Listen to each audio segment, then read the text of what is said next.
grabando un video para la clase. Ahorita te llamo. Sorten perros. No, es nada.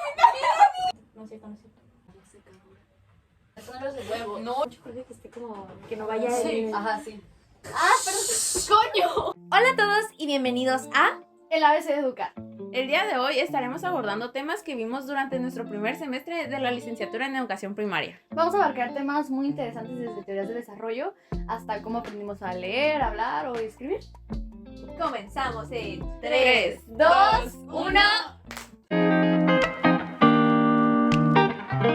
La estructura familiar y el contexto socioeconómico en el que se desarrollan los niños influye mucho, principalmente en su crecimiento como persona y en su desarrollo cognitivo. Entonces, para que los niños tengan un buen desarrollo como personas, estos se deben de desarrollar o crecer en diferentes dimensiones, ya sea en la familiar, en la socioafectiva y relacionándose con otras personas.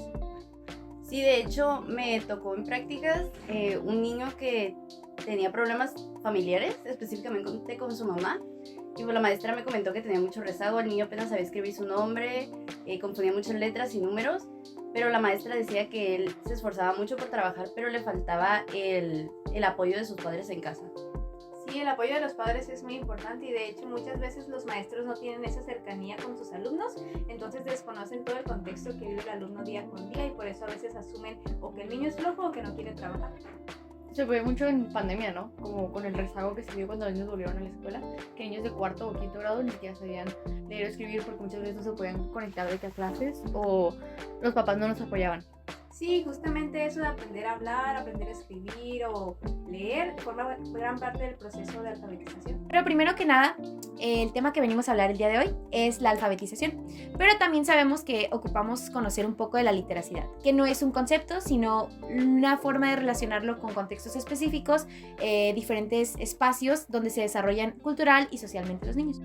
Sí, de hecho la alfabetización forma gran parte de nuestra identidad social, el cómo hablamos, cómo escribimos, cómo nos expresamos, forma gran parte de la sociedad en la que queremos estar y de hecho esta alfabetización nos ayuda mucho a desarrollar esta habilidad que es la de recibir mucha información y transformarla en conocimiento. Precisamente una de las teorías que vimos fue la teoría psicosocial de Erickson, que nos dice que los individuos se desarrollan o aprenden mejor cuando conviven con otras personas que tengan más conocimientos, entre otras cosas. Entonces, la etapa 5 justamente nos habla de esta difusión de identidad o donde se la están conociendo, que quieren encajar en los grupos sociales. Entonces, principalmente buscan lo que es la aprobación social de los demás.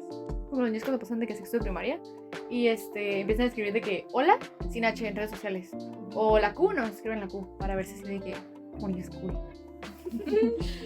En base a esto también estuvimos viendo lecturas de Emilia Ferreiro, donde nos habla de la alfabetización como una concepción de la adquisición de la escritura, como simplemente es una técnica, una herramienta social para que los niños puedan comunicarse en los salones de clases y puedan relacionar el escribir y el leer pues en los salones de clases en sí. Sí, porque no es lo mismo desarrollar estas habilidades en la escuela que en el trabajo con nuestro grupo de amigos. De hecho es muy diferente porque para alfabetizar es muy importante que nosotros conozcamos los conflictos a los que nos vamos a enfrentar. Por ejemplo, puede ser la organización espacial, las faltas de ortografía, las faltas de puntuación. Esto pasa mucho cuando el niño apenas está aprendiendo a escribir. Por eso es muy importante que nosotros en la aula pongamos el lenguaje escrito de diferentes situaciones de la vida cotidiana. También en práctica vimos como que esa clase de problemas hay que abarcarlos uno por uno porque muchas veces para nosotros no son chiquitos, pero ya a la mera hora un niño se los hace de que grande. Entonces es bueno tratar de uno a uno porque pues los niños avanzan cada quien a su propio ritmo. Sí, porque no puedes esperar a que un niño escriba perfectamente a la primera que le estás enseñando. Y claro, también las típicas planas de bolitas y palitos para que se suelten la mano. Pero claro, las planas y bolitas y palitos ya no se usan en este proceso de alfabetización, sino que se dividen en diferentes etapas, metodologías, donde tenemos la sintética, que se empieza por garabatos, donde los niños simplemente escriben lo que creen que es el concepto, y pues esta también se considera la etapa primitiva. ¿Como en el preescolar? Sí, aunque ahí mismo también se intenta pasar de la segunda etapa, que es la presilábica, donde ya se hace un intento de palabras cuando no pueden tener la idea de qué es, pero ya están intentando conceptualizar lo que dicen.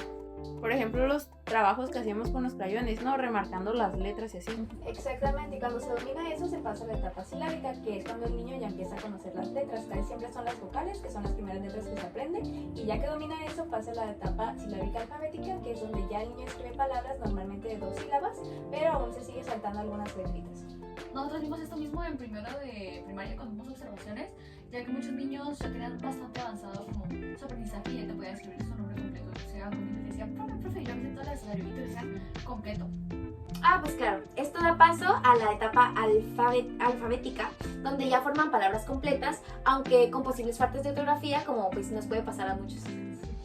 Son pocos los niños que llegan a primero de primaria sabiendo ya escribir su nombre o algunas palabras, entonces eso me hace creer que se desarrollaron en un contexto familiar muy bueno, donde sí tenían la suficiente atención por parte de sus padres para apoyarlos con las tareas y estar presente, entonces tuvieron un buen desarrollo cognitivo durante su infancia. De hecho, sí, el apoyo familiar, como ya lo mencionamos, es muy importante. Y pues ya mencionamos también la metodología sintética, pero también está la metodología analítica, que es la que mencionaron varias veces en el semestre, que es donde enseñas la palabra completa y el niño aprende a visualizar cómo se ve la palabra, las letras que usa, y eso es muy importante combinarlo con imágenes para aprovechar la memoria visual del niño. Sí, un ejemplo de esto es cuando los niños ven los logos de ciertas empresas y aunque no sepan leer, saben qué dice, saben cómo se llama. También en un primero, en observaciones de prácticas, había una profe que tenía el abecedario escrito, pero en vez de tener así de que la letra y una palabra con la letra o un dibujo, era así de que un logo. Entonces era así de que A, Amazon, y tenía remarcada la A, el loguito de Amazon, y B, Bimbo. Y los niños captaban. Sí, de hecho, un alumno también llamado Romar pasó por una farmacia Roma, entonces él identificaba que era su nombre, pero solo faltaba una letra, entonces eso lo apoyó aunque casi no supiera leer. Pues a partir de todo esto que estamos comentando, la alfabetización, que si la literacidad o la conexión sociocultural, pues también tenemos que la lengua se realiza de 4 formas, que es el proceso de comunicación, se basa en este, que es hablar, escuchar, leer y escribir, que son las que nos ayudan a comunicarnos mejor. Y también podemos aprender muchas cosas sobre una lengua sin llegar a ser capaces de usarla nunca. Sí, de hecho para eso están las habilidades lingüísticas, que son las 4 que tú ya mencionaste. Entonces están las macrohabilidades, que son las habilidades lingüísticas. Luego están las microhabilidades, que son las habilidades de comunicación. Aquí es donde se determina la relación entre estas habilidades orales y escritas. Sabemos que se necesita primero la oral para después hacer la escrita, pues porque la oral es toda la transcripción que hacemos de lo que escuchamos. Pues sí, pues porque aprendemos a escribir como de lo que escuchamos, entonces si escuchamos todo el tiempo en español, pues aprendemos a escribir en español. Muchos niños también por eso cuando ven la tele en inglés, de que, o sea, están viendo caricaturas y luego ya se les pegan algunas palabras y ya saben poquito inglés, o incluso con otros idiomas se les pega. Sí, de hecho por eso es muy importante mantener una relación muy cercana de esas 4 habilidades. También están las habilidades receptivas, que son donde la persona no tiene control sobre el lenguaje. Como con el tono de voz, los niños perciben, si hablas en un tono muy alto, perciben que estás enojado o molesto. Sí, porque pues todo vuelve al final de cuentas a su entorno, bueno, el primer entorno en el que viven, que termina siendo su casa, su familia, su comunidad. Fíjense que en una clase se nos platicó sobre las neurociencias y cómo se vinculaban con la educación. Entonces, me gustaría compartirles un pequeño dato interesante, que es que nuestro cerebro es el órgano que más tarda en madurar. O sea, tarda alrededor de 20 años, o sea, desde que nacemos hasta que cumplimos los 20 años. Sin embargo, este nunca deja de estimularse y es uno de los sistemas más complejos que hay en el universo. Entonces, debido a que cumple con muchas funciones al mismo tiempo, es muy importante que nosotros logremos comprender en cierta parte, aunque sea un poco, porque sí es bastante difícil, los procesos neurológicos que intervienen durante el proceso del aprendizaje y la enseñanza. Entonces, como futuros docentes, el comprender esto nos puede ayudar, aunque sea un poquito, para hacer nuevos trabajos, nuevas planificaciones, métodos de enseñanza y políticas escolares. Claro, porque a fin de cuentas una de las cosas que debemos hacer los maestros es saber si nuestros alumnos son kinestésicos, visuales o auditivos. Por eso es tan importante de que al principio de cada curso aplicar el examen diagnóstico, porque no voy a dar una clase completa para niños auditivos y después niños visuales. Tienes que personalizar un poquito la educación para cada niño para que funcione mejor. El sistema se adapta a ellos, no ellos al sistema. Sí, sobre todo tomando en cuenta pues las prácticas sociales del lenguaje, que es un recurso que se utiliza para expresar y comunicar más en diferentes actividades, y de ahí también el individuo lo usa para hablar y también transformar en su contexto sociocultural.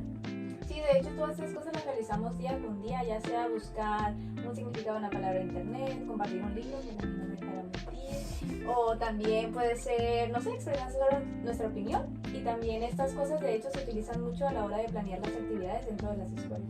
En unas clases anteriores pudimos también ver ejemplos en libros de los planes pasados y también llevar a cabo estas prácticas sociales del lenguaje como relación con textos, resúmenes, preguntas para comentar con nuestros compañeros,